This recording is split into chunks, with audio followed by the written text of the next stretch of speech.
Pritong karpa ang lulutuin natin ngayon. Lagyan na muna natin ng asin habang pinapainit ang mantika and then let's fry.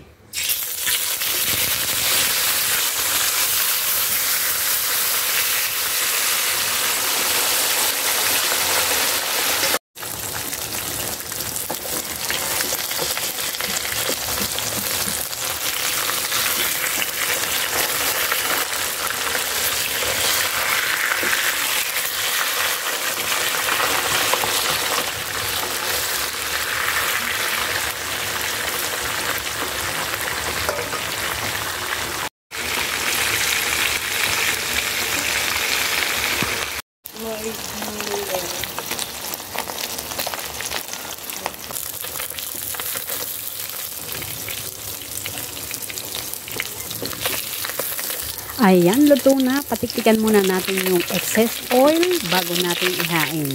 Kain na na!